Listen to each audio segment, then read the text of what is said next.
He's raised his hand. Am I the only one that doesn't see John? I don't see him.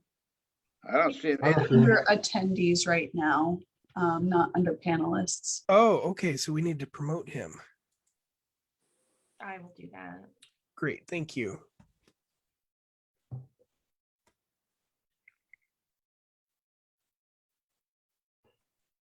And as we get that done, that will be John O'Callahan, City Council member for the great city of Tenino. Very good. And do you have some announcements? The main announcement is just a reminder that we won't have an August meeting. And also, as some folks were talking about before this, I'm sure people know, but the Capitol Lake EIS, the draft is out. Comments are due by August 13th. And so I know that's one that lots of members have interest in, and we'll certainly be looking at the EIS and talking with the officers of both TPB and council about whether or not TRPC will have a comment letter on that as well. And that's all. Thank you, Chair. Okay, with that, can I get approval of today's agenda? Can I motion for that? So move. Second. Don Nolan. Moved by Don, second by, who's the second? Danny? Sorry. It's been moved and seconded. Is there any discussion? Seeing none, all in favor of that motion signify by saying aye. Aye. Aye. Is there anyone opposed? Then that motion carries.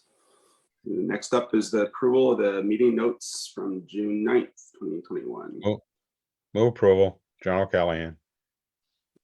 There's a motion. Is there a second? Second, this is Pete. It's been moved and seconded. Is there any discussion about the meeting notes? I think there is one correction that is needed. Okay, For the second vice chair nominations, the action taken says to nominate Chair Ryder to retain his position as chair. So I think the action just carried over from a previous minute. So that part will need to be updated. that is a very good point. Yeah, I'd already been selected as chair, so It was we'll make those changes, and with those changes, is there any other additions? Then all in favor of the approval of the meeting notes from June 9th with that change signify by saying aye. Aye. Aye. Is there anyone opposed? Then that motion carries as well. It's time for public comment, and I heard through the grapevine that we might have one public comment. Can we? That is correct. Karen Messmer has signed in. And so Berlina, if you could, you're on it. Thank you. I think you're good to go at this point, Karen. Okay, great. Thank you. Good morning, everyone. Karen Messmer. I want to alert you to a situation on our cherished trail system and point out a need for policies regarding active transportation. The Chehalis Western Trail is closed starting today for 2 months, just south of the Fir Tree Road trailhead, just right in the middle of the trail. The county has planned a salmon project, which is important, and it will bring improvements to the trail that's all good. However, the project does not require complete closure of the trail, and a very practical and easy detour is available. I've communicated with staff at the county and the commissioners, and I'm hoping that we will see some changes to those plans very soon. I'm not expecting the Transportation Policy Board to resolve this immediate situation, but it points to a need for a clear policy supporting active transportation. The trail is a major arterial in our community. Local businesses in South County communities see the trail as an economic boost for their businesses. People ride to Rainier to go to lunch. We should treat the trail system as we do other transportation routes and always minimize disruption for users and always offer safe detours when necessary. The poor communication and execution of this closure indicates a need for a better understanding of the importance of our trail system and respect for all types of trail users, whether they are commuters, recreation users, or visitors from outside the community who bring money to our communities. So I want to thank you, and I realize you can't solve this today, but I hope you can incorporate this situation in and see what you can do as we look at the as we look at the trails plan and other upcoming issues that you encounter. So thank you for your time this morning. Thank you, Karen, and thank you for bringing that to the Transportation Policy Board. You know, you're absolutely right. This is not something that we have a policy on, but it's something that we should have a policy on. So unfortunately, sometimes we don't realize these things until, you know, something like this happens and we're like, oh yeah, of course we should have a policy on that. But so I think our staff hears that loud and clear, and I'm sure some suggestions will come forth, and I appreciate you bringing this to our attention. I think that Karen was the only person for public comments. Then let's go right into the next agenda item, which is the call for projects background and update. Paul. Good morning, everybody. Coming to you from the TRPC flagship at Chandler Court. Hope you're all well today. This morning, I'm going to give you a presentation on our TRPC's federal transportation funding project. If you recall, Vina Tabit gave you a primer on what we're proposing for updating our federal transportation funding call for projects process, and recognizing that we have some new members to our policy board, and there were some questions that came up. We're trying to provide some more context about our call for projects. So this morning, I'm going to just attempt to give you kind of a recap on the funding programs, the funding grants that we allocate, our process, and compare it to what we are proposing, and just kind of prime your pump to keep you engaged on this process as we go through. So TRPC, one of our primary roles as a metropolitan planning organization is to program federal highway aid program funds to local jurisdictions. And that really begins with our call for projects process, where we program federal funds several years out, which we then identify and program those projects in our Regional Transportation Improvement Program, our RTIP, which is a 4-year investment document. That's something that Theresa Julius is presently kicking off right now and working with your staff to produce, and will be ready for you by this fall for your review and council's approval. Another important thing is TRPC then needs to track obligation. Federal Highways Administration and WashDOT, through its apportionment to the state, wants to make sure that that money keeps moving, and TRPC's role is to make sure that the funding that we award to the local agencies is going to contract with Federal Highway Administration on time. And of course, there's always challenges that come with federal funding, because as the saying goes, it's easier to receive federal funding than it is to spend it. TRPC plays an important role in ongoing communications with our local agency members to make sure that they're obligating that funding, and when challenges arise, that we have a plan in place to be able to move a project in its place to make up for that shortfall. Because any funding that we don't spend, if we lapse in meeting our target over a 2-year period, we're subject to a penalty of losing that amount of funding in a future year allocation. So just a little perspective on the total share of federal funding. TRPC receives, of all the funding that is programmed in the TIP, just a general idea in terms of recent and planned projects, the amount that TRPC is awarding is only about 18% of that revenue in the RTIP. But overall, only about 1/3 of the major transportation funding for capital projects, roads, bridges, and transit construction projects is only about a third of federal funding. So local agencies in the state are really contributing a significant amount of funding to our transportation network. So this funding used to be called the Surface Transportation Programming, but Fixing America's Surface Transportation Act, or the FAST Act, changed that name to Surface Transportation Block Grant Program. And there are 8 total grant programs that come through the Highway Trust Fund. But of those, only 3 of them are grant programs where the MPOs, RTPOs get an allocation from the state, where our council, TRPC, and through your recommendation, have some discretion as to how we prioritize and program those projects. And I'm just going to briefly describe those 3 programs. Really, the largest bucket of all of these is the Surface Transportation Block Grant, or STBG.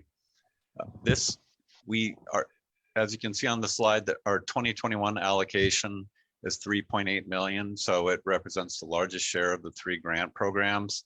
And it's also the most flexible in how that funding can be used for both capital projects and programs. And so everything from construction, reconstruction, preservation of highways, bridges, tunnels.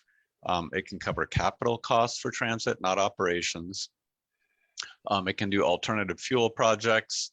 It can do a whole variety of grant program of projects that are under the Transportation Alternatives Program, especially regarding active transportation with bicycle and pedestrian facilities, sidewalks, bikes lanes, trails, as well as transportation demand management type projects and intelligent transportation systems. The other one, Transportation Alternatives, also known as the STBG set aside. This is one of the smallest of our allocations. We only receive about $334,000 a year in allocation from WashDOT. This grant program funds our Safe Routes to School programs, active transportation projects, and several interesting ones like the inventory, control, and removal of outdoor advertising. I just want to note that here in Washington State, that isn't too much of a challenge, but if you do head east through Montana, Idaho, the Dakotas, South Dakota, which I just came through, it's pretty amazing how many more billboards and outdoor advertising you see along the interstates compared to here in Washington. Also, for a lot of environmental mitigation, including pollution control, stormwater runoff. And then probably the most specialized of all of the grant programs that we program out is the Congestion Mitigation Air Quality Improvement Program, or CMAQ. And in this program is specifically for reducing emissions from vehicles. But here in the Thurston County region, our air quality maintenance area issue has been around particulate matter 10, which comes principally from wood smoke, from burning wood for heat, but also comes from brake dust and also wildland fire smoke that we've experienced. Right now, we're in a maintenance mode. It's uncertain as to how much longer we'll continue to receive the CMAQ funding. But like the transportation alternatives, a relatively small amount of funding, only $360,000 a year. So our goal with our call for projects is to update our call for projects process to really bring it in compliance with the FAST Act, which requires that metropolitan planning organizations do performance-based planning and programming with our discretionary funds. And so with our process, we want to have a more direct tie to our performance goals and targets. And for our applicants, making sure that we have clear and transparent project eligibility and evaluation criteria. And also important is to make sure that we continue to meet our obligation targets, because if other communities don't meet their obligation targets over time, that money is redistributed out to other communities that do. So TRPC wants to continue positioning itself to be eligible to receive those redistributed funds if they become available. So before we kind of jump into the process, let's just talk about what's working well in our community. First up, multi-year programming. Historically, we've been awarding about 2 to 3 years of funding at a time every other year. Last year, we awarded 4 years worth of projects. By doing this, it's cost effective because it costs TRPC the same amount if we're to do a multi-year versus a single year. So it just makes sense to do a 4-year, 3 to 4 year call for projects at a time. This approach also provides our applicants greater predictability in the amount of revenue that they will have available for their projects. We want to continue accepting contingency proposals. This is a good safeguard to make sure that we're meeting those annual obligation targets.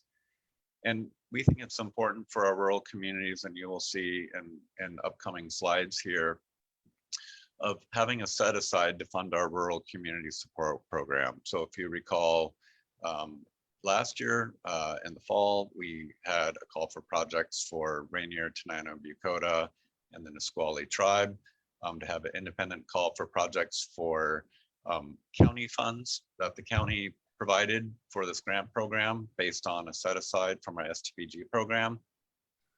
Continue doing that. Most road capacity expansion projects would remain ineligible. This is a regional policy. Federal Highways allows capacity projects. However, here in the Thurston region, historically, we've focused on safety, preservation, and maintenance, and we believe that the policymakers want to continue this track. And not so much a technical issue, but we really think it's important that our applicants and our technical advisory committee here in the Thurston region, we work really well together, and it's important to maintain trust and collegiality in our process. We want to continue to foster that dialogue where our technical advisory committee member, our veteran members are often provide a lot of peer support and exchange with our newer engineers to communities. So let's start with CMAQ. We're not really proposing any changes in our process so much because CMAQ has already several requirements and specifications that must be fulfilled.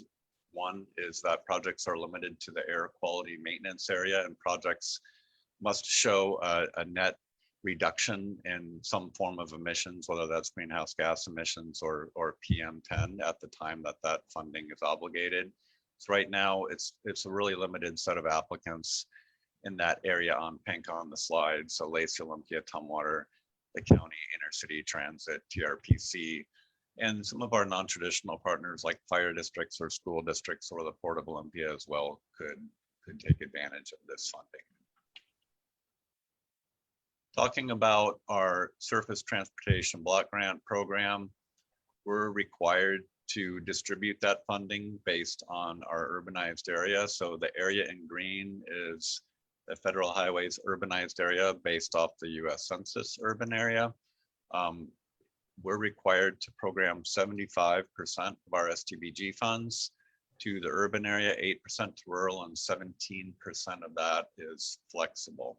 So as you can see from this slide, Rainier and Tenino and large portions of unincorporated Thurston County fall into what is the rural area.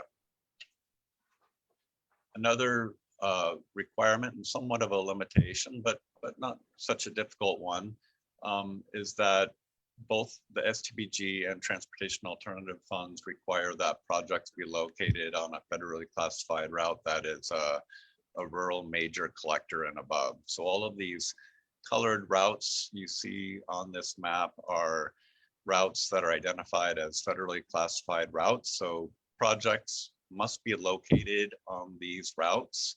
Now, not having a route on this map can be overcome with an amendment. However, there are thresholds that must be met for a particular corridor to meet federal functional classification requirements. You can also see from this map that even Rainier, Tenino, and our tribal areas a very limited number of federally classified routes based on their functional classification, which really speaks to the importance of having the rural community support program. Some exceptions are made. So for example, transportation alternatives funding can be used for shared use paths and sidewalk projects of the like that don't necessarily have to be located on a federally classified route. But I think the real importance here is there are a lot of local streets and routes in our community that are ineligible for this federal funds at this time. So our existing federal project funding priorities for STPGA and transportation alternatives has been safety, system preservation, and system efficiency. And what we proposed to you back in April is we want to add 3 more, and that's specifically calling out planning projects that help make our transportation system more resilient, so whether that's through identifying redundancy in our system for mobility when I-5 is closed due to a major incident and having detour routes, or to shore up facilities that are prone to either seismic or flood hazards, or even wildland fire hazards. And then in 2020, the council added active transportation. This is a funding area that has been popular in our region, and we feel it's just time to formalize that in this process. Mina went over some of our regional planning priorities. This is additional area we would be using to evaluate eligible projects. 4 of them: efficient use of federal funding, sustainable Thurston land use, and greenhouse gas reduction, and equity. So now just a comparison between our existing and proposed updated process. There's a lot to process here, but the details are on the left side, our existing policy-based approach just to the right of that, and our proposed performance-based approach just to the right of that. For project priorities, as I just explained, safety, system preservation, system efficiency is in our existing. We're keeping those and adding planning, resiliency, and active transportation. And how we evaluated during our existing process, we had application forms where applicants wrote narratives and told the story about how their proposals met the goals and policies of the regional transportation plan, Sustainable Thurston, and other regional plans and priorities like we would see in the regional trails plan or the Healthy Kids, Safe Streets Action Plan and plans of that nature. And with the new process, we would be using both rated criteria and narratives in those areas for efficient use of federal funding, sustainable Thurston land use, greenhouse gas reduction, equity, as well as some rated criteria on safety, preservation, system efficiency. For the selection process with our existing one, we used a policy-based decision process that stemmed from a subjective review of the applicant's stated objectives and their policy narratives. With the proposed approach, we're using that rated criteria, but we believe it's important to maintain some additional consensus-based policymaker discretion. I think the policymakers will want to maintain some ability to evaluate projects from a qualitative point of view and not just exclusively a quantitative perspective. With funding levels, what really helped select projects in the past is TRPC staff would use our travel demand model to calculate what vehicle miles traveled is based and set that proportionally across the region to kind of set targets that our applicants could apply for. With what we're proposing now is there will be no targets established. However, we will establish some funding caps on the total amount that can be requested, just to make sure that multiple projects are being funded. And of course, setting some set-asides for either priority types of projects you want to see funded and set-asides to fund that rural community support program. Just a little bit about the pros and cons. All applicants receive, with the existing process, there was some predictability that all applicants, if they had an eligible proposal that met our regional criteria, could expect to receive funding for at least one project, if not multiple proposals. With the proposed process, greater flexibility, applicants will be able to compete for a greater share of funding and have greater flexibility in programming their projects. On the downside, with our existing process, target award levels were often insufficient for some larger project proposals, and applicants sometimes expressed frustration with that limitation in our process. However, with the new process, our process now, based on the criteria that we're going to implement and institutionalize, that is really going to influence the types of project submittals, and that might not always align with what is a community's highest priority project that they want to see funded according to their funding schedules. The other downside is there's a risk that some proposals may not be funded in this call for projects due to the more competitive nature and rated criteria that will be used. So I just want to quickly run, just using safety priority as an example to see how this could play out in the process that we're thinking. And I just want to make sure you understand this is all still a work in progress. When it comes to safety policy priorities, our target would be the target 0. So reducing the number of fatalities and serious injuries on all public roads, whether it's for motorist, non-motorist, or transit, those would really be our target for safety. Some of the project types you can see on the right column. These could be corridor improvements, speed management, improving sight distance and clear zones. It could be street crossing projects, trail crossing projects, increasing lighting or protected intersections for bicyclists. Those are just some examples. Sources for those safety projects would need to be identified already in local plans, either the county or the city, or intercity transit safety plan, or pre-identified in a local transportation improvement program.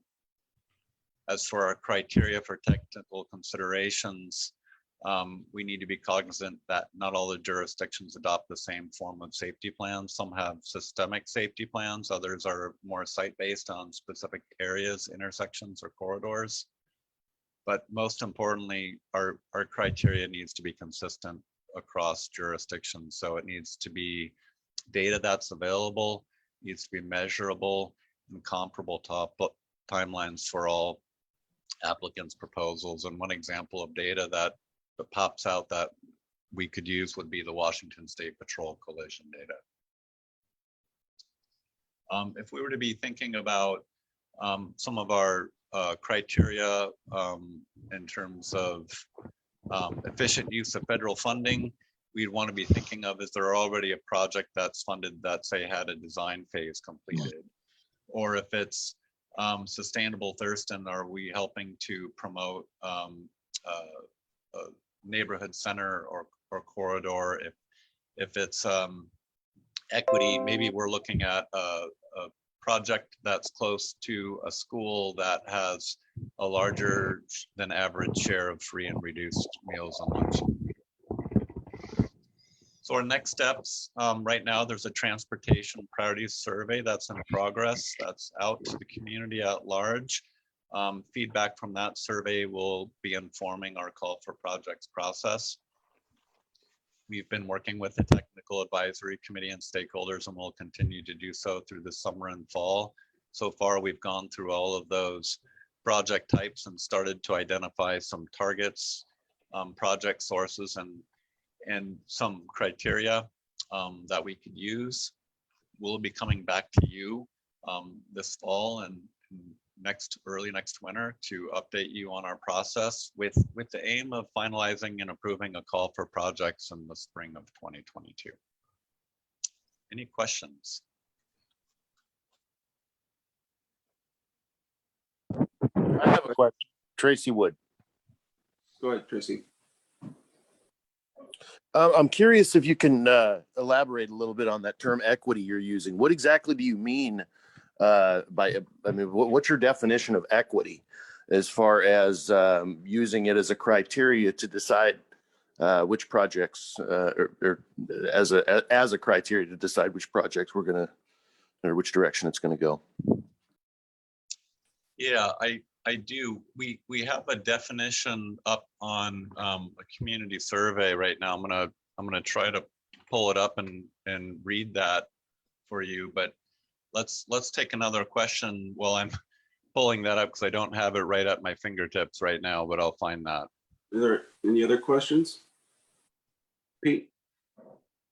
Yeah, I guess just a couple of comments, not so much questions, but a couple of areas I've been thinking about is we've been spending a fair amount on the Chehalis Western Trail, and it's pretty clear that parts of that trail are getting dated in that the pavement is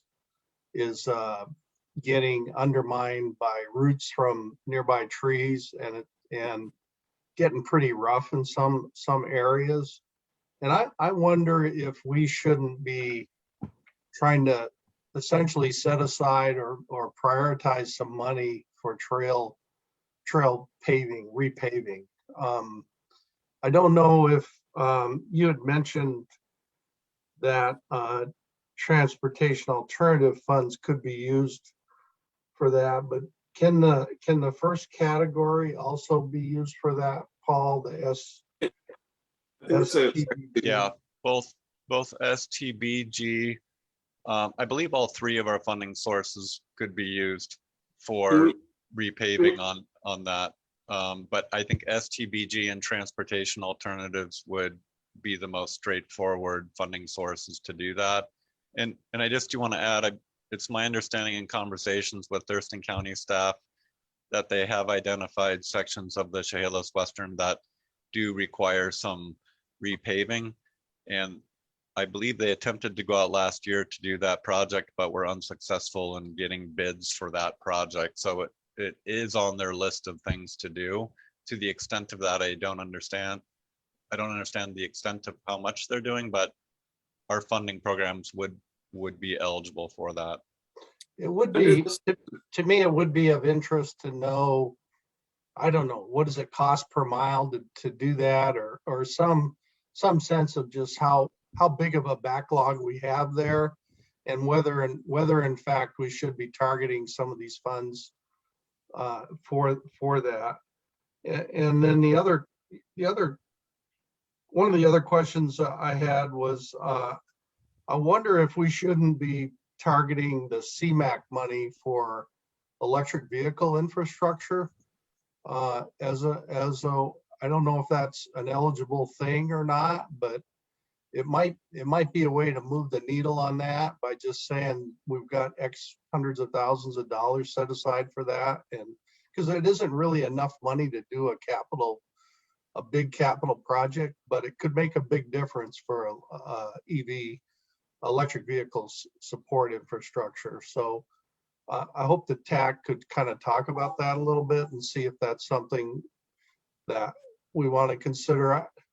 The danger in doing these kinds of set-asides, of course, is if we don't have a project, then what do we do? Or if nothing's feasible. So, but I do think trying to set priorities for some things like that somehow as a starting place would help move the needle on some of these things.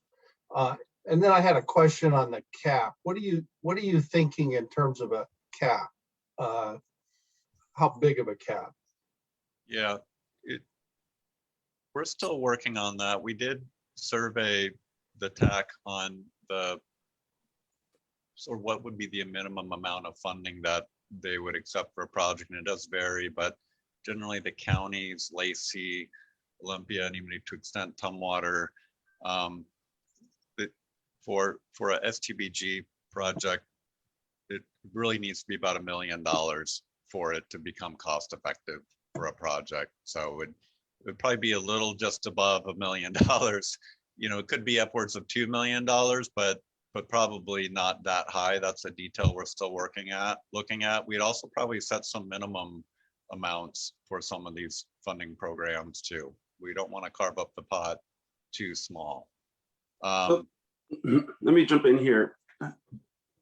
It's sort of my understanding that under this new process, we can't have set asides for specific projects.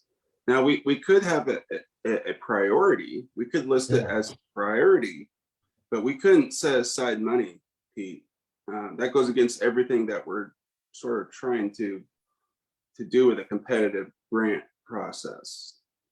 Tell me I'm wrong. I would reframe that. Let's say if you wanted to prioritize, like Pete said, maybe active transportation, and you wanted to set a threshold for the amount of funding you would like to see for active transportation projects, you could set an amount level that you would like to see awarded in that category.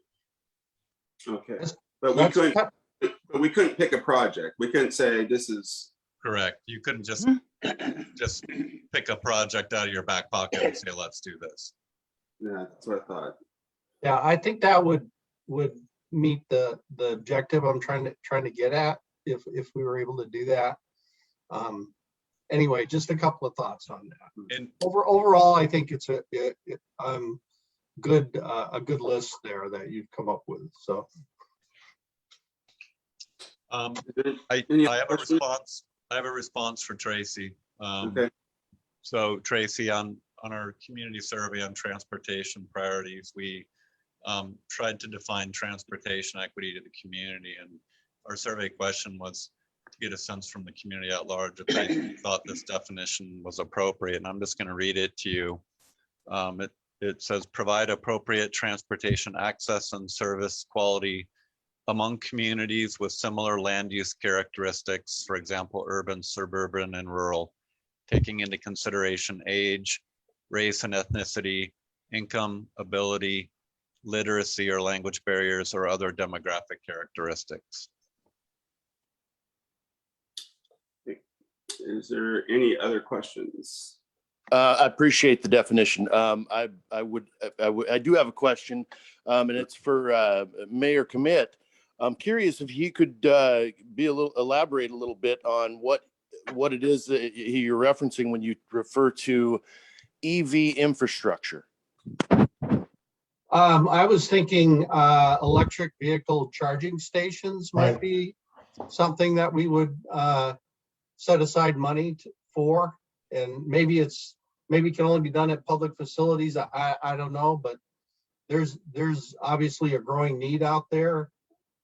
Correct me if I'm wrong, but wouldn't that be about the same as the government owning gas stations? No, in this circumstance, Tracy, is that the private sector still actually operates the system. There's a cost to put the system in, but I understand that, but would that not be the same as the government paying for people's buying gas stations and handing them off to people? I mean, I know a little bit about this because I just drove a Tesla across the country, and it's amazing what type of infrastructure already exists that the private sector owns. And if the private sector hadn't paid for it, then in the case of the superchargers I was using, Tesla paid for them in the beginning to encourage people to put these on their property. So it just seems like we're asking to spend money on something that's already taking place. Well, I guess I would add that gas stations are subsidized by the public too, because the insurance or the reinsurance program is a publicly operated program, and they get a break on their liability insurance through that. So, I mean, you can probably find there are multiple things out there that the public subsidizes in some way. I think if we're trying to move the needle on public policy here, that investing in this kind of infrastructure is important. If I could just quickly add to this conversation too, Tracy, to provide some additional insights. The funding could also be used for electric vehicle infrastructure for public fleet vehicles. So for example, school districts, both North Thurston Public Schools and Olympia School District have recently acquired 3 electric school buses each. And over time that fleet may grow. So funding could be used for assisting the districts or intercity transit or Washington State or the cities or the county with having charging infrastructure for fleet vehicles. Is there any other questions?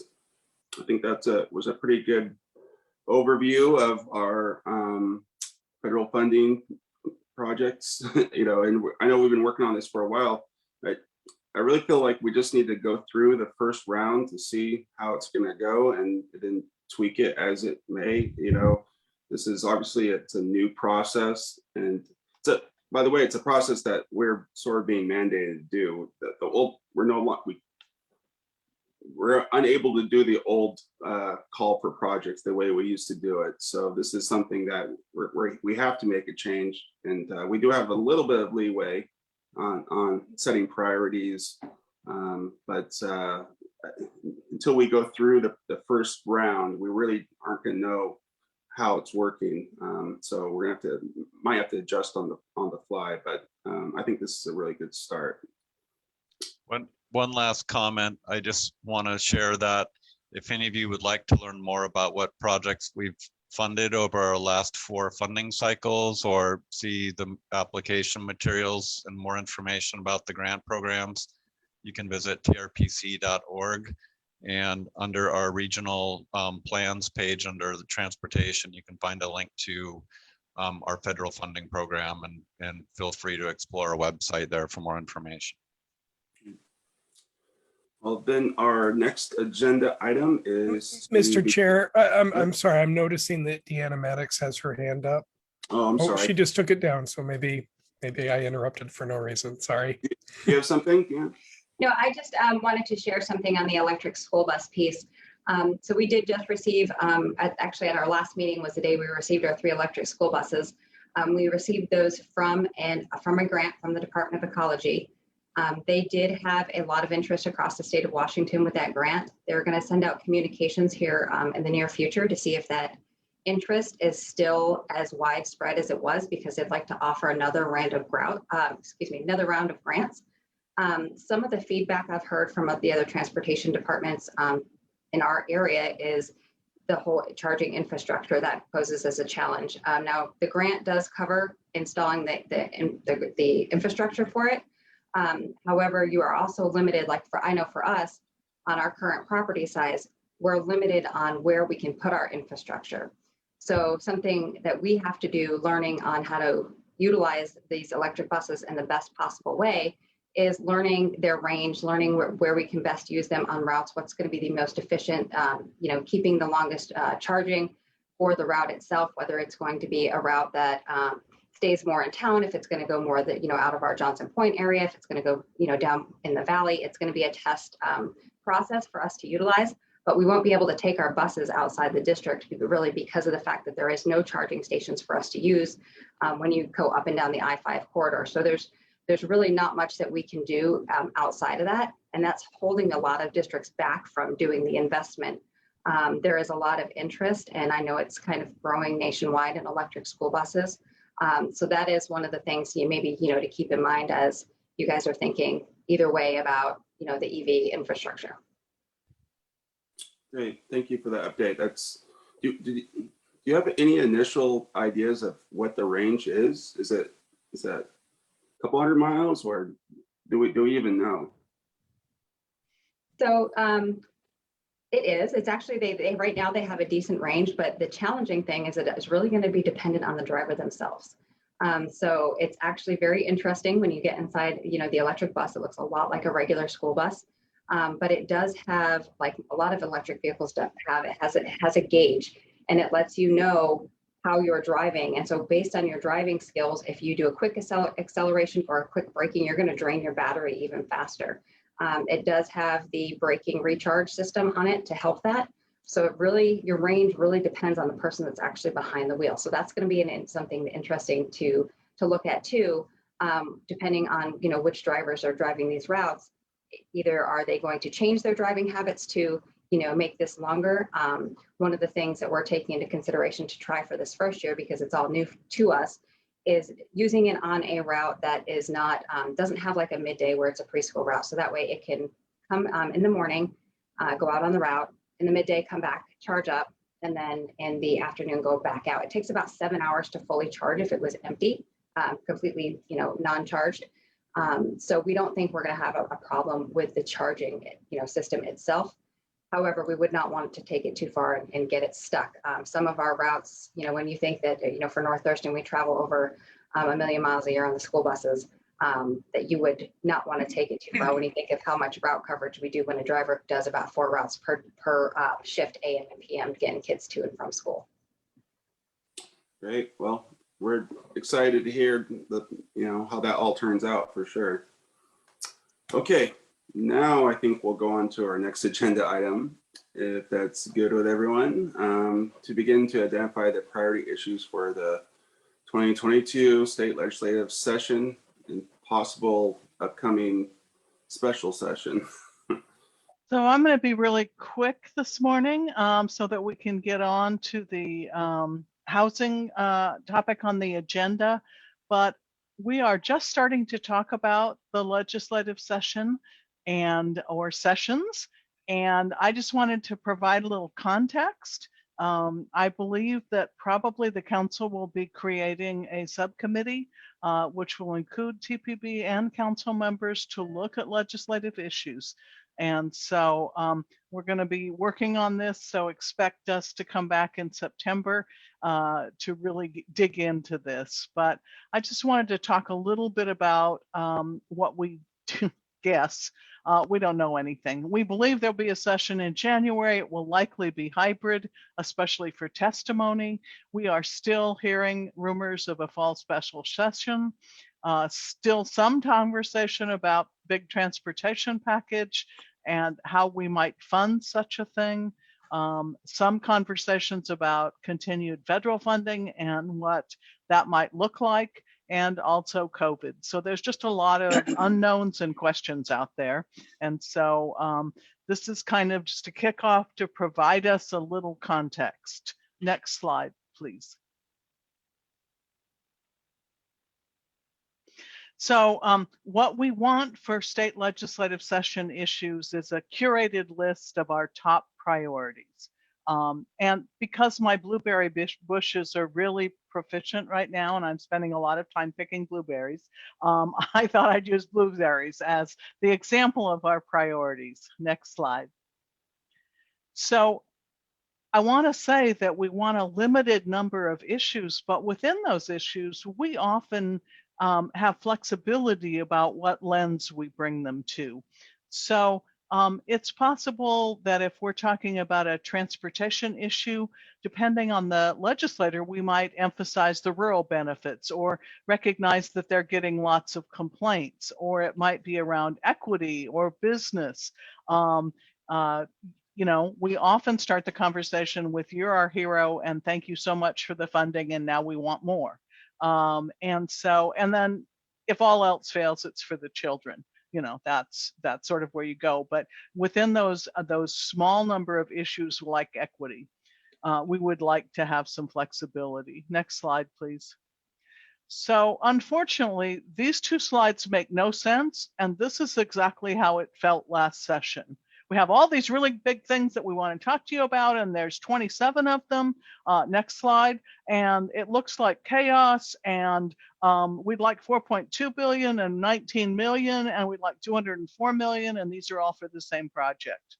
So next slide. So instead of blueberries, this is what I felt I was trying to sell to a legislator. I'm sorry, educate a legislator about in those like 10 minutes that we have. There were just too many issues, and they didn't look alike.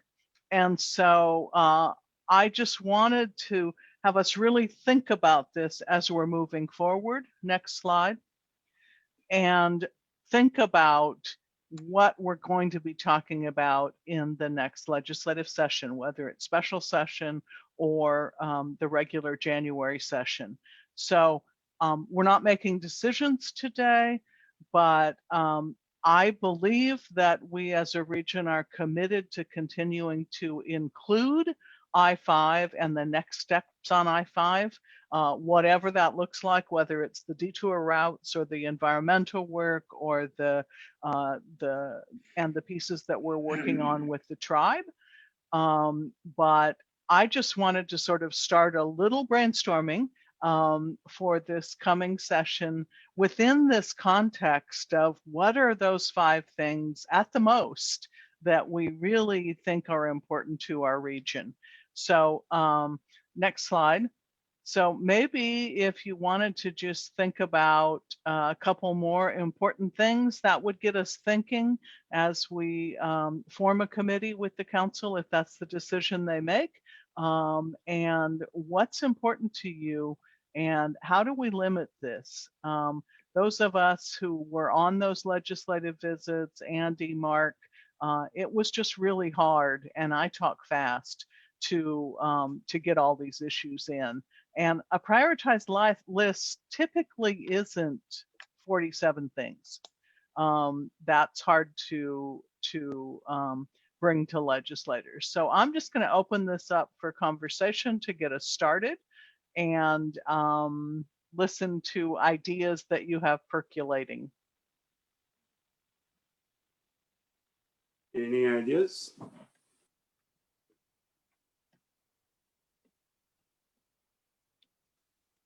This is the list I want. I'll just make it up and there'll only be 5 things. It's like, Hey, looks Andy. like Gary Edwards has his hand up. Okay. You know, as we think about the I-5 project that we're going to need, before that even becomes feasible to do, they'll need to at least finish that access through Yelm and Pierce County to make sure that when we do have alternate situations, that we've got a good roadway to make that happen. Okay. To just finish that project. It's about half done now, but Okay. Thank you. Others? Danny, and then we'll go Don. I think John O'Callahan has his hand up too. He might have been Okay. first. Okay, go ahead, John. I'm sorry, I can't see everyone on the screen at the same time. Not a worry. As you guys know, we've got some major projects going on down here in Tenino along the 99 corridor. We've got 1 mile of that actually belongs to Tenino, but we've never had any real ability to do anything with it as far as repairs go. You can see where the county 1 mile out of the city limits, right up to the city limits, which is a mile out now, where the county said, okay, we're going to fix here, and boom. Then you come into Tenino and the road's falling apart. Even with the projects that we are starting to develop, it's not going to be enough tax dollars to take care of that road. And it is a major thoroughfare in Thurston County. I think that should start becoming a priority with the growth that Tenino is seeing. It's projected about 250 homes. The horse stadium, the equestrian area, whatever you want to call it, the sewer plant is just about ready to start receiving septage, which is more traffic. The more traffic, the harder it is on that road. We need to do something to get it done. And because of the size of our community at this point, we just can't generate enough tax dollars to do it. So we need some help. Okay. Thank you, John. Thank you. Now to Danny, and then to Don. I'm curious if the climate group, I'm not sure what they're called these days, the steering committee, whatever, has identified any high priorities as it pertains to transportation. And if they haven't, I think that's something that we should request for them is, their top 1 or 2 priorities for transportation to fit into that list. And I have a good faith that group will also consider equity considerations in that. Mm-hmm.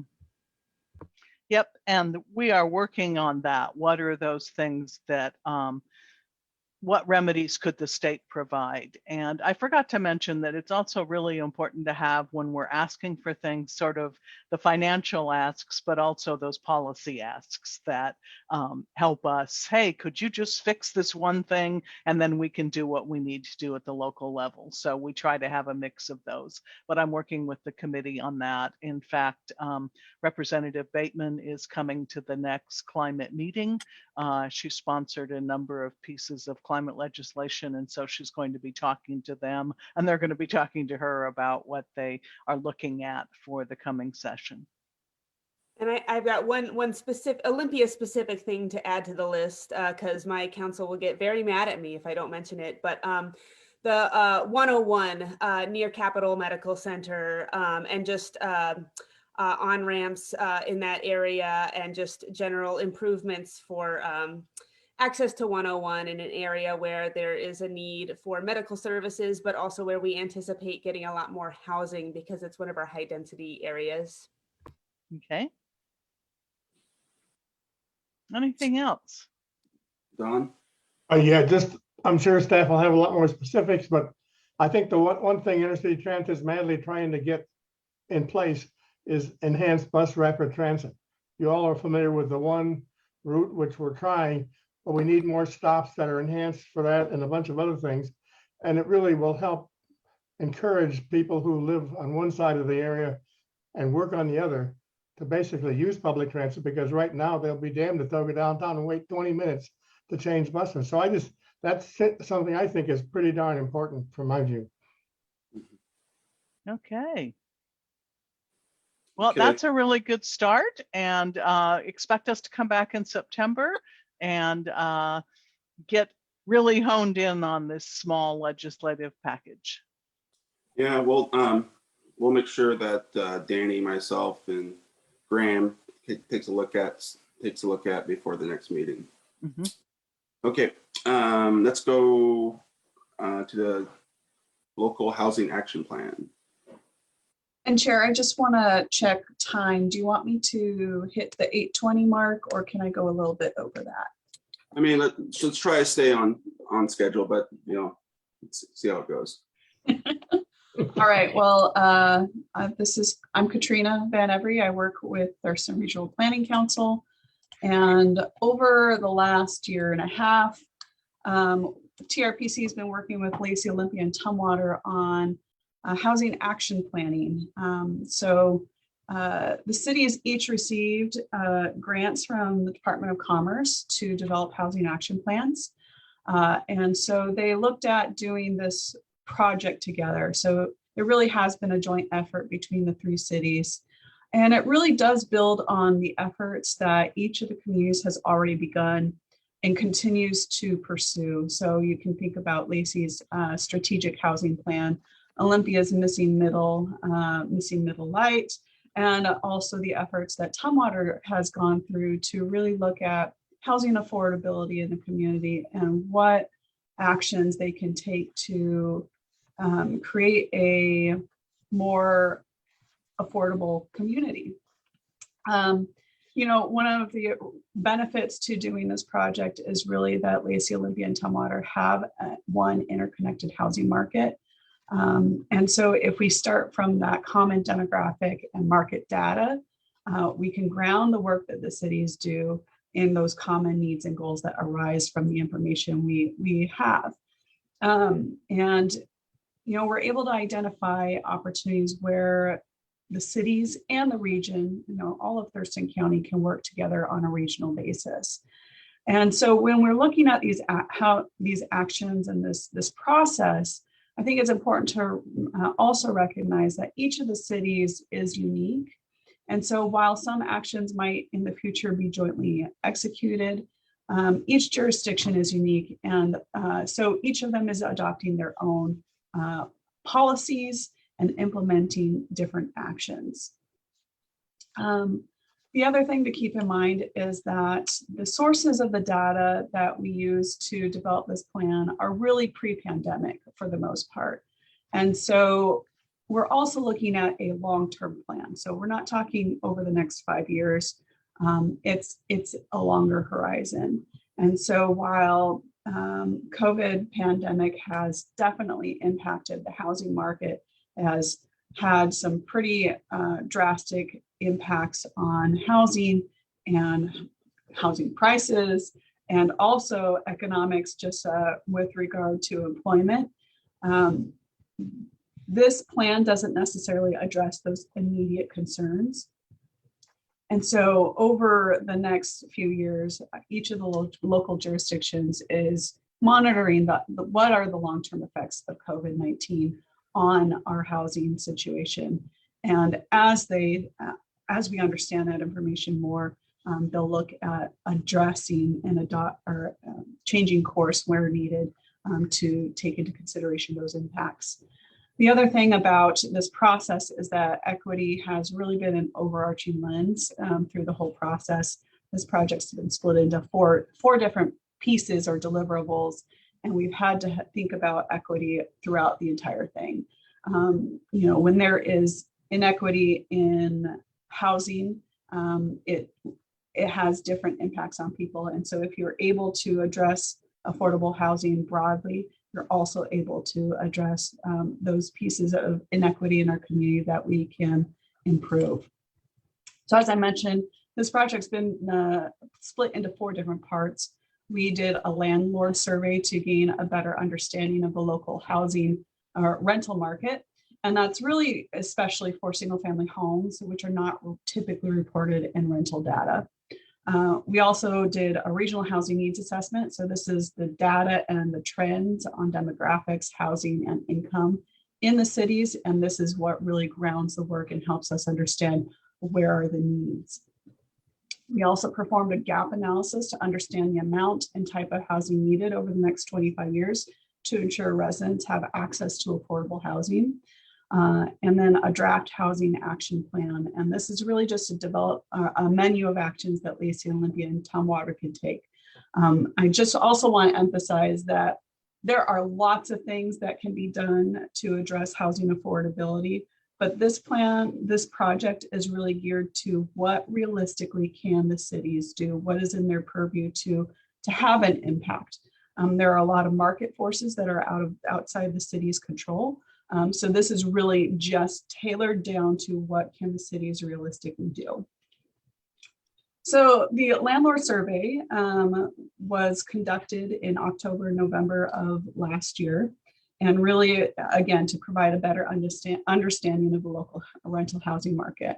We sent out nearly 10,000 surveys to a variety of addresses that appeared that they might be rental units. So this is where the owner mailing address and the site address were different, and that includes properties where the owner address was a PO box. The owners of manufactured homes, including those in mobile home parks, and then also owners of duplexes, triplexes, fourplexes, and apartment buildings. So it was a pretty broad mailing, and I'm sure that there were quite a number in there that were not rental units, but we need to spread it out as far as we could so that we could get as much accurate data back. So we had about 1,200 surveys returned, and those represented a little under 5,500 dwelling units. I'm just going to concentrate a little bit on what we heard from rental units where the property owner just had one rental unit, and that was consisted of either a manufactured mobile home or a single family dwelling. About 48% of the survey respondents, that was what they fit. And so from those folks, what we heard is that 80% of the units were 2 or 3 bedroom units. 69% were managed exclusively by the property owner. So they didn't hire a property manager or anything like that. This is something that they take on themselves. And 62% of the landlords had never actually evicted a tenant. Average rent for a 3-bedroom unit was about $1,500. What we also noted is that for 3-bedroom units managed by a property owner, they actually had a higher rent compared to those managed by the property owner, which was $1,600 for the property manager units and $1,400 for the property owner managed units. And so I just want to acknowledge that we have a lot of single family homes in our community that are being rented out on a are being rented out, and they do serve as a source of more affordable housing in our community, especially when you look at what does it cost to rent a 3-bedroom apartment these days.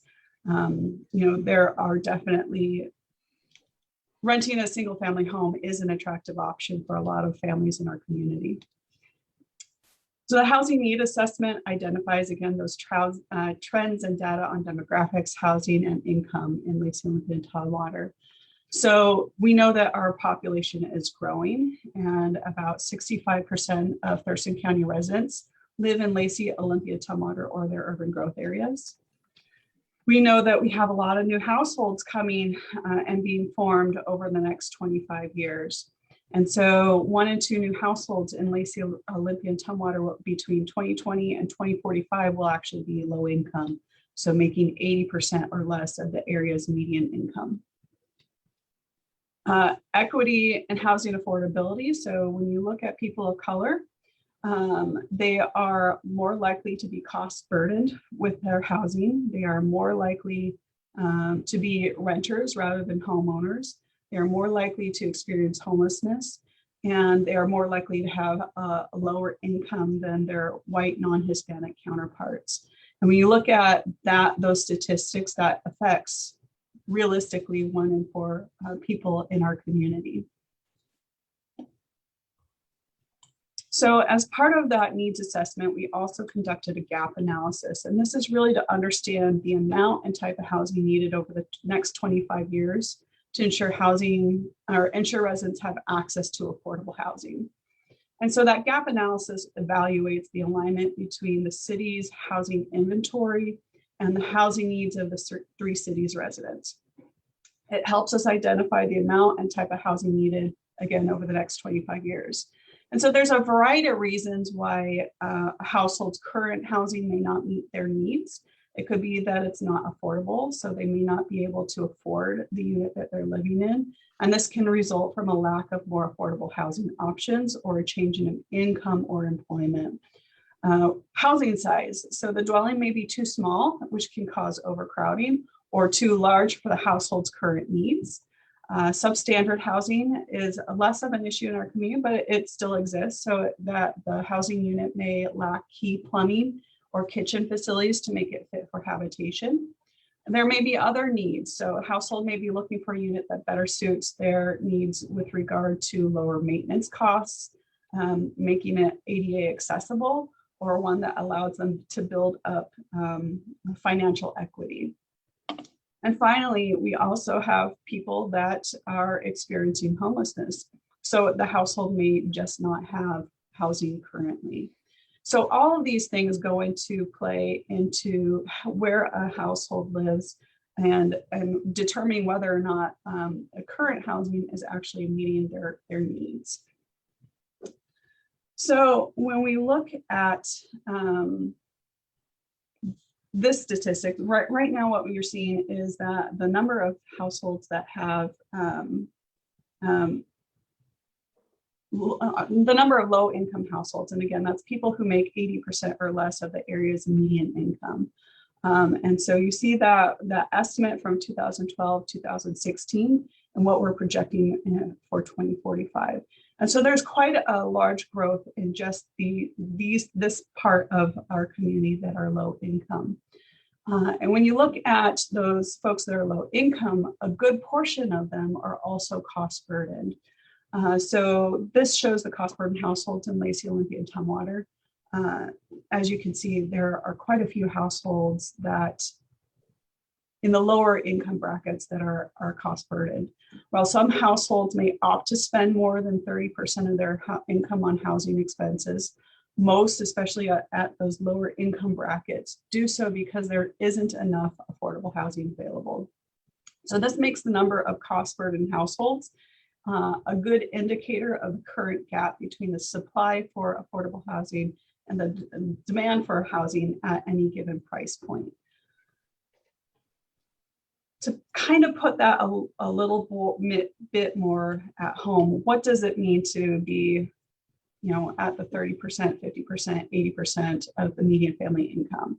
So if you're making minimum wage and you have a full-time job, you're realistically able to afford a monthly rent or mortgage payment of about $700.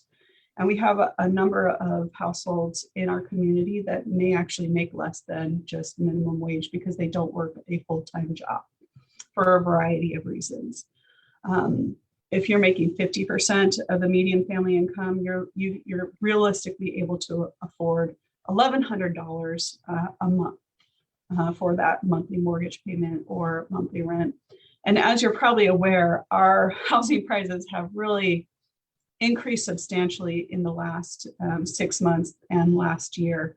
And so when you look at the median home sale price from 2020 of $378,000, people who make 50% or households that make 50% or less of the median family income really realistically cannot afford to buy. And realistically, they're getting pretty close to being priced out of the market for rent. When you look at our household sizes compared to our home sizes, there's a pretty distinct mismatch to some extent. And I recognize that COVID may have changed this a little bit in what people desire for space needs, especially with so many people working from home. But when we have the majority of our 1- and 2-person households only being able to find housing units that have 3 or 4 bedrooms, that puts a really stark pressure on who all is looking for those 3- and 4-bedroom homes. I think it's also interesting in these charts that you see which units are renter occupied and which ones are owner occupied. So if you are someone who is looking for a more modest or a starter home, and so a studio 1 or 2 bedroom might suit you well, there's very little stock of those types of housing units in our community. We can see over time that our housing sizes have changed. So in the 80s, the majority of housing units were less than 1,500 square feet. And so while our household sizes has gone down, our house sizes have gone up. So in 2010, only 11% of our housing stock is less than 1,500 square feet. And then finally, we can look at the split of what are our houses made, or what are our housing units in. So the majority of our housing units in our community are in single family and townhouse units. And that to some extent can be more expensive for people and is not necessarily the most, if you're looking to buy, starter home friendly. We have a lot of folks that are also in multifamily units, and we don't really have that many people in 2, 3, or 4-plex units. So that middle ground.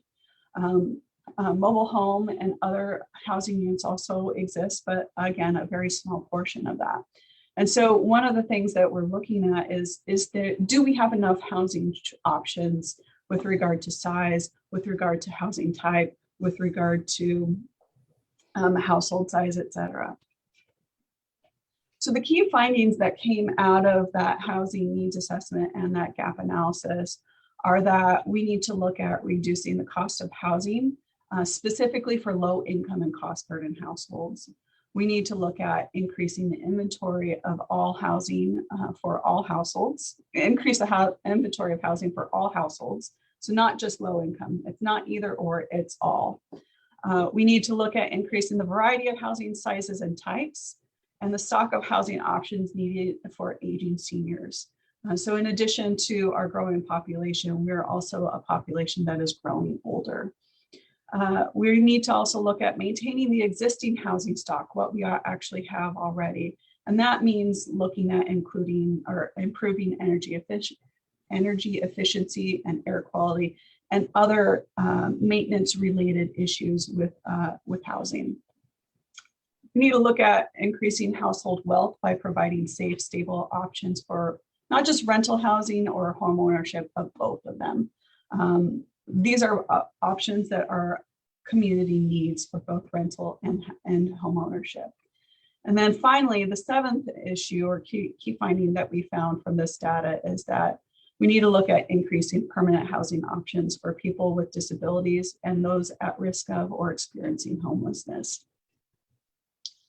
So from this, we went through the exercise of drafting a housing action plan. And again, this is a menu of items or menu of actions that the cities can take to look at improving housing affordability.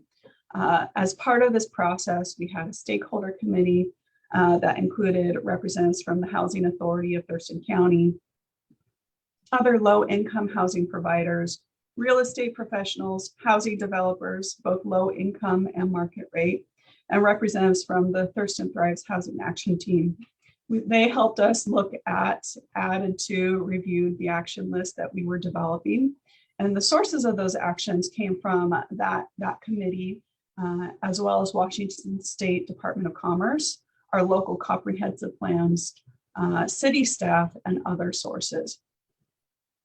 And so overall, what we came up with were 52 actions that seemed to be the right fit for our community. There were a lot more actions that we didn't necessarily include in that menu because our community wasn't quite ready for it, or it's not the right context for Thurston County or Lacey, Olympia, and Tumwater. And so 6 strategies really break it down pretty succinctly. So increasing the supply of permanent affordable housing for households specifically that make 80% or less of the area median income. Again, that's considered low income. Look at making it easier for households to access housing and stay housed. Actions that expand the overall housing supply by making it easier to build all types of housing projects. Again, it's not either or. It's not market rate versus public housing. We need both. And then increase the variety of housing choices. Actions that continue to build on the resources that we already have, encourage that collaboration and develop that public understanding of housing needs to improve implementation of housing strategies. And finally, the last action is to really establish a permanent source of funding for low-income housing.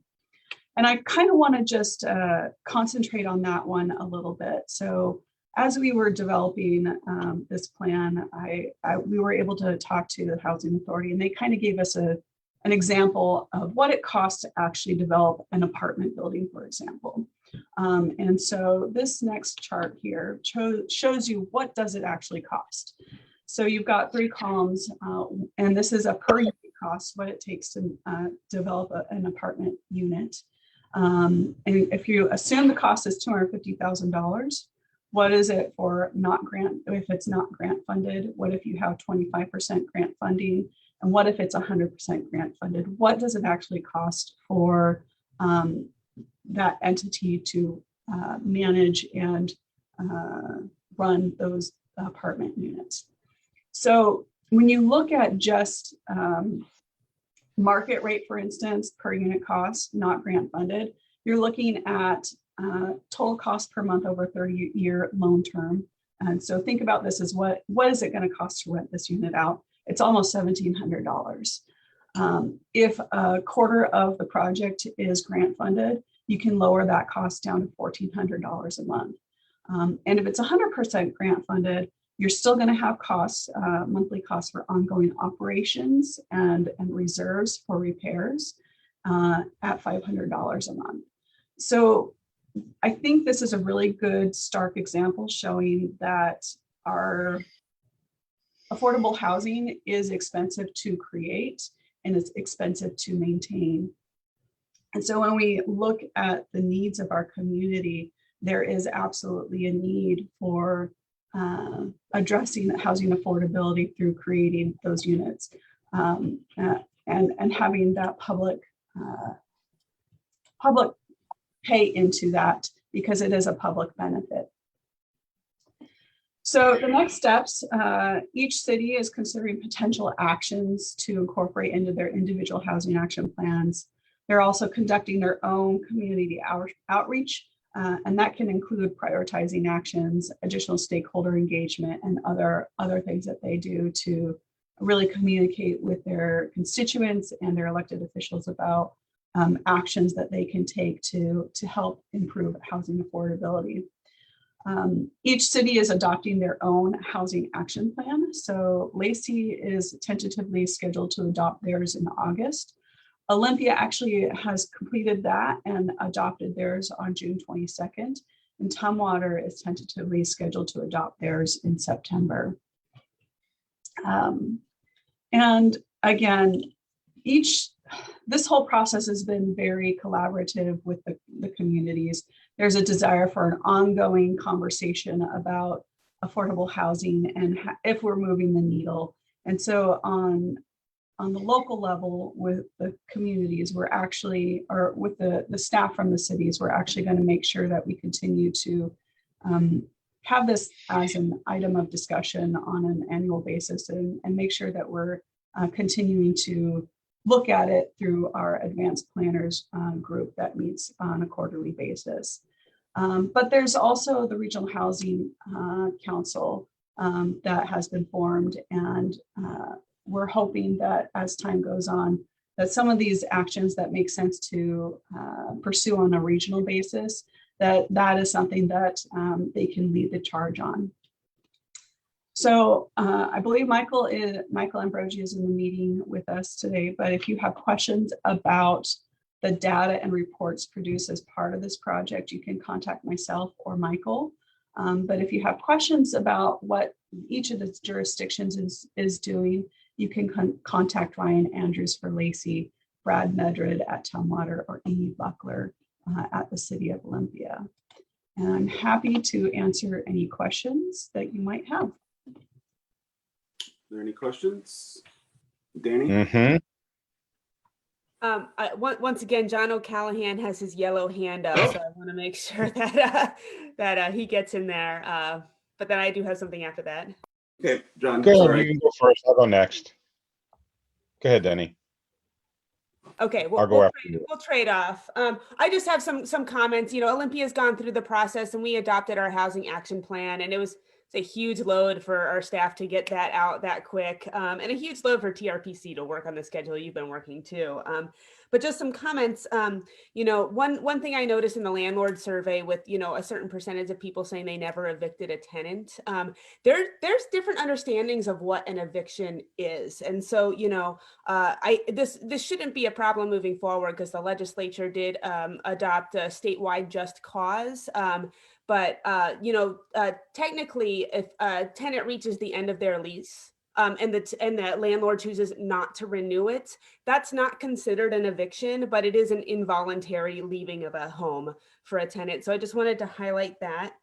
And I also, you know, we have so many goals around urban density and multifamily housing. Like most of the new housing we're going to want to see in our community is multifamily, and we're not seeing the development of condos. So there's this huge disconnect between goals around home ownership and the type of housing that we want to have. So I just encourage all of us to be thinking about how do we stimulate the development of condos in our community. Part of it is issues at the state level in terms of liability and state law. Some of it is, you know, what developers are choosing to build too. You know, it's not, you know, there's not enough of a market force for condos in our area like there is up north. But home ownership is such an important thing, an important goal for us. And I also will encourage the jurisdictions to consider tenant opportunity for purchase so that when an apartment building does go up for sale, it just gives a little bit extra time for the tenants to think, can we organize, like, can we buy our units and figure this out?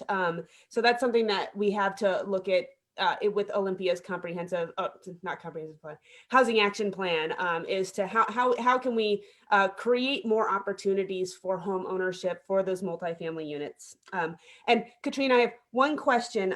You know, you talked about the you know, grant funding with apartments and like how that can change the cost per unit, which is really powerful.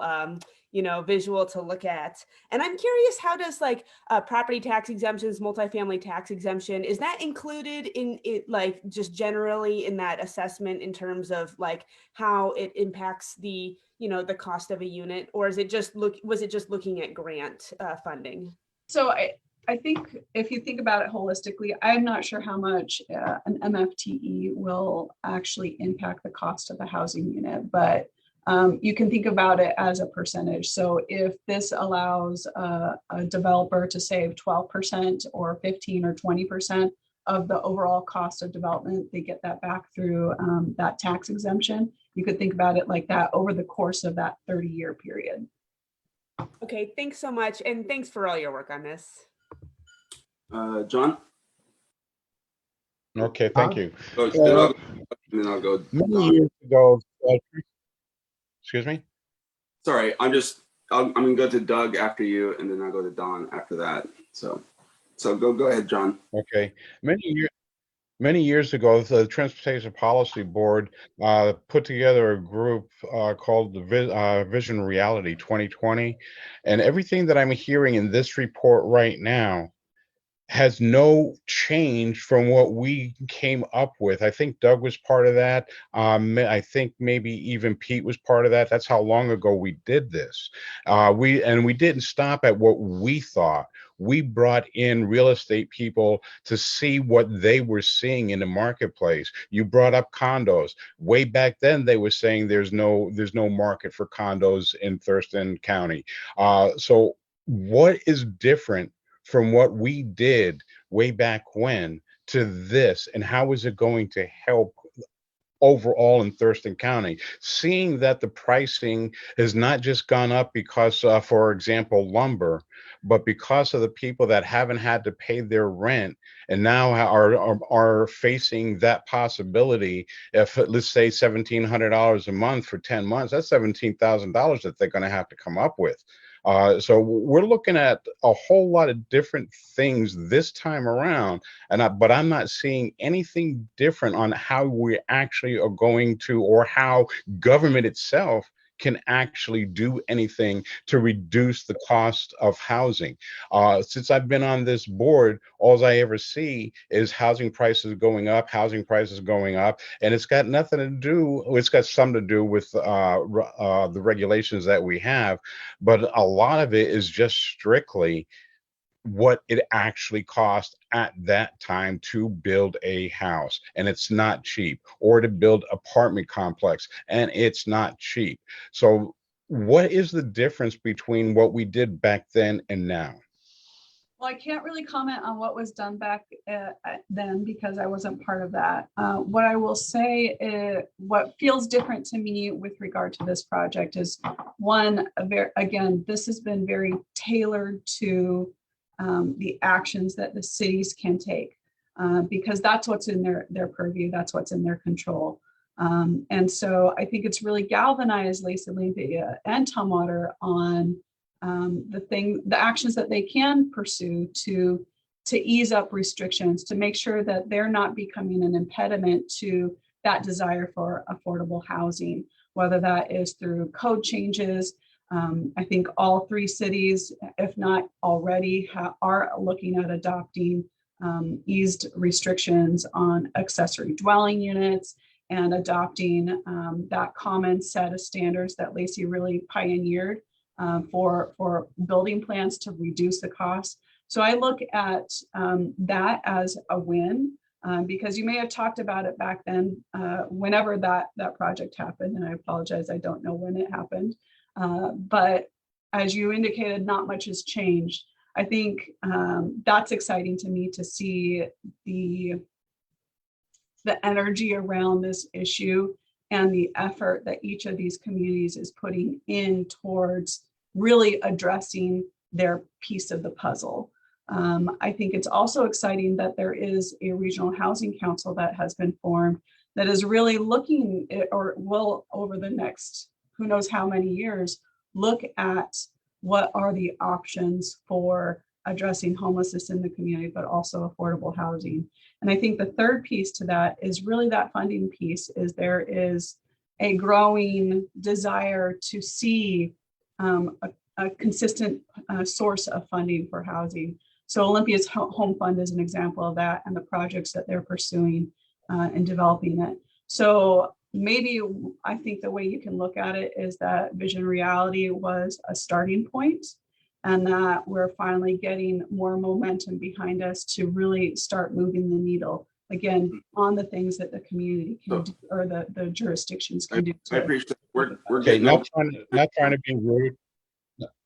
Not trying to be rude, but it sounds like the report that was it was award winning, and it was the first one that's ever been done in the United States by Thurston County. Was never looked at to see what history has already been looked at, and doesn't need to be repeated. Thank you. Doug's next. Go ahead, Doug. Let's try to keep this. I think this is housing is an important subject, and I do have a question for him, but frankly, Mr. Chair, I have one item on my report that I think is really important for the council to hear at this time. So I proceed to go on that if I might. So Don, can you got something real quick? Then let's go back to Doug. I thought it was a great report. My concern was there wasn't much mention of access to public transit as a criteria for people choosing facilities, and also from IT's perspective, we're trying to get more people into public transit. Other than that, was a great report. Thank you very much. Okay, go for it, Doug, and then I'll comment. Okay, the major thing that we heard that there was from the Puget Sound Regional Council Transportation Policy Board, which met last Thursday. The major subject was the Puget Sound Partnership, which I think you all know is a state agency that's responsible for leading the region's collective effort to restore and protect Puget Sound. They gave a report which is frankly discouraging. They said they are tracking progress in 31 different areas. Of those 31 different areas, only 4 are making progress, and the other 27 either are not making progress to meet the objectives that they have set forth.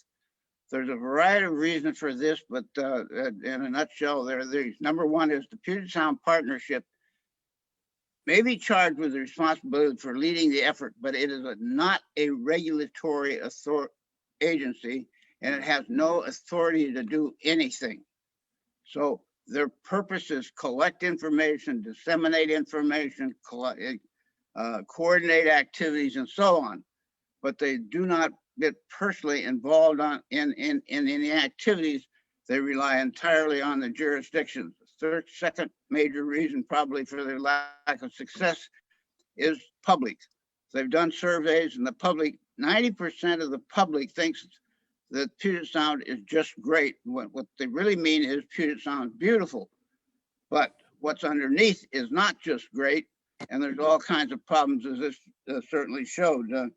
It was a discouraging report. There was a certain amount of discussion for the members afterwards, but I saw no collective effort to say, maybe we need to re-examine the role of the Puget Sound stewardship. So that's a key effort I wanted to carry to everybody today, because it's not good news, but it's important to all of us. Great, thank you. You know, I do think we're at the end of this agenda, and you know, I do think we maybe need to talk about this a little bit more, maybe a future agenda item. You know, I was actually a little bit on the critical side when I saw this report, and I think it was actually even reported out in the Olympian about at the time. You know, just because we say we want more, you know, this housing says we need more affordable housing, but it doesn't give us a path on actually creating more affordable housing. Like specifically, how are we going to do that? The ADU program is a great program, and you know, Lacey, you know, has pioneered that. I'm really happy that Olympia has taken a look at that and has followed suit. And that is one aspect of it. But I want to know like concrete examples of how we're going to get more affordable housing. What specifically are the jurisdictions is the Thurston County region going to do to promote more affordable housing? Just by putting it on paper saying we need to work to more with all these things doesn't give us a path to actually achieve it. And so that's what was frustrating for me when this came out. You know, it's the action items on a report makes the report, right? And so, John, Kellen, to your point, we did state a lot of these same things back in the Vision Reality. You know, this is what we want to happen. But even in that report, we didn't have an outline on how to achieve it. We just said this is what we wanted for the region. Well, it should come as no surprise, you know, over 10 years later, we haven't really made a lot of progress because we don't have an outline on actually how to do that. And it's pretty simple, right? I mean, when we only have such a tiny role in the overall process, even if government got rid of every single cost on our side on the permitting side, it's only maybe $30,000. Maybe that's probably on the high side in some cases. Well, that doesn't change how the average cost of a house. It still doesn't make it affordable, even if we waived every single thing we could do. So, as has been pointed out, it's a supply and demand issue for the.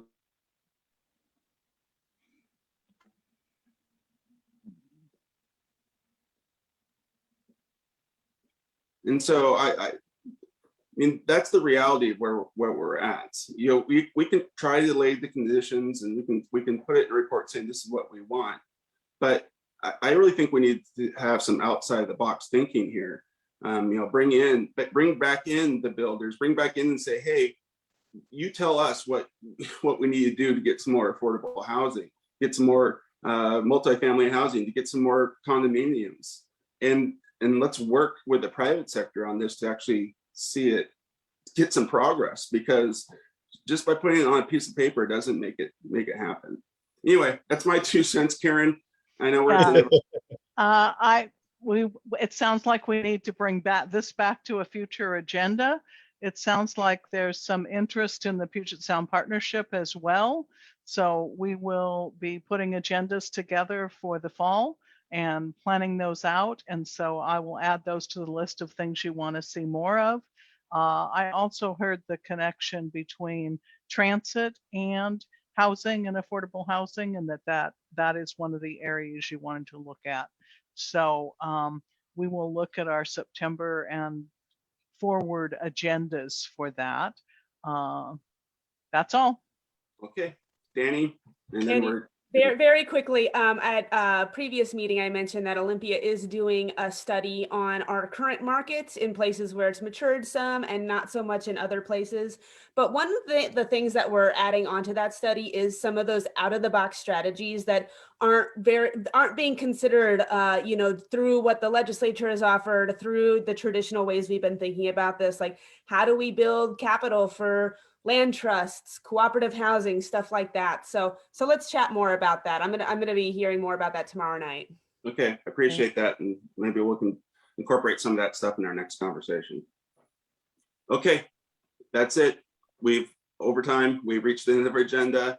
So without objection, I'm going to call this meeting adjourned. We're off next month, by the way, everyone. So we're off in August, but we'll hit the ground running in September. And see you, everyone. Thanks. Y'all have a good day.